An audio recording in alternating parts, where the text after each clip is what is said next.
bom dia, Projeto Rodrigues Construções e Reforma, tudo bom? Então vamos fazer aqui um vídeo agora, né, para que vocês vejam como que ficou aqui esta obra, né? Então nós estamos aqui na Praia Grande, no campo da aviação, e venha comigo e vamos conferir. Vamos lá. Então, essa casa aqui ela foi completamente reformada, né? Foi feita aqui a abertura do vão, né? O teto totalmente reformado, né? Instalação de piso no tom cinza, né? Paredes também no tom cinza, né? Nós aqui havia uma parede onde foi feita aqui a demolição, né? Para que fizesse a integração dos ambientes, né? Então aqui foi construído essa mesa, né? Engastada aqui nesta península, né? Então aqui foi feito todo esse conjunto, né? Ideia do próprio cliente, né? Ele trouxe esse modelo para a gente. E aqui nós temos já o nosso convencional, né? Concreto armado, revestimento em porcelanato, peças de 90 por 90, né? Aqui fizemos a inclusão, né, da pia do acuba de sobrepor, lá a instalação de cooktop e já com a coifa instalada, né? Aqui temos aqui essa iluminação sobre a mesa aí de jantar. E aqui um pouco mais para frente, nós, né, aqui é a cozinha, onde será feita aqui a instalação dos armários, né? E também a instalação aqui na parte inferior, né? Aqui logo na sequência temos aqui um banheiro social, né, onde foi feita aqui a instalação da pia esculpida, né?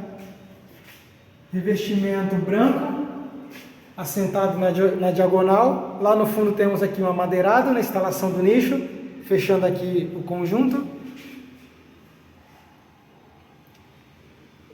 Torneira simples, né? Então, justamente aqui no corredor para viabilizar, temos aqui quadro de disjuntores, né? Ao fundo nós também temos outro quadro de disjuntores. E na sequência aqui nós temos 3 dormitórios, né? Dormitório 1, 2 e 3.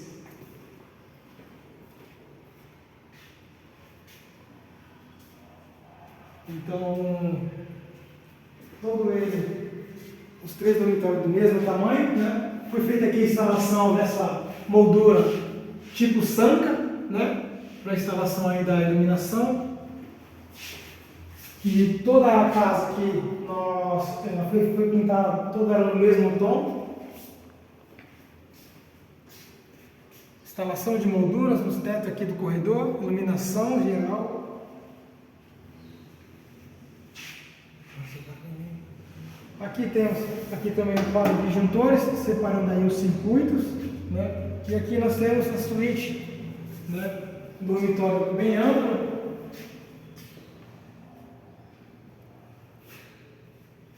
O piso da casa é o mesmo tom, né? Sobre toda a área. Instalação de moldura com amarrado. E aqui mais no fundo aqui nós temos o banheiro da suíte, né? Aqui foi feito, né, essa pia esculpida. Lembrando que todo esse material, pessoal, ele é fabricado por nós, tá bom? O Projeto Rodrigues ela também fabrica todo esse conjunto aqui que vocês estão vendo, o nicho, né? O nicho e a pia, todo esse material é fabricado por nós, né? Fabricação própria. E aqui, para dar um contraste no piso, foi feito aqui esse revestimento de porcelanato, né? Com juntas aí de 1,5 mm. Na instalação de chuveiro, um esporte ali direcionado para a pia, e aqui na sequência vai ser instalado aqui um espelho, né? E a importância aqui é o piso, né? Aqui será feita a instalação do box, né? Ralo no cantinho ali, né? Toda a instalação do conjunto. As quedas aqui dos banheiros estão todas elas direcionadas, né? Para que a água vá sozinha diretamente para o ralo, sem ter que estar passando aqui um rolo. Então é isso aí, rapaziada. Nós vamos ficando por aqui, né? Para vocês acompanharem o encerramento aí de mais uma obra. Então essa residência aqui, ela foi totalmente reformada, né? E aqui ao fundo aqui nós temos também uma área de bateria, né? Então, logo mais eu mostro para vocês como é que está ficando. Estamos entregando essa obra aqui já na próxima semana, né? Na sequência tem mais outras 2 obras para que sejam entregues. E é isso aí, galera. Nós somos a Projeto Rodrigues, nós fazemos todo tipo de construção, todo tipo de reforma, e o nosso foco é o padrão médio elevado, né? E nós vamos ficando por aqui, agradecer a todos vocês que têm acompanhado nossos vídeos, né, que têm acompanhado aí o nosso trabalho, e é isso aí, nós vamos ficando por aqui. Projeto Rodrigues, construções e reforma, sua obra em nossas mãos. Valeu, um abraço.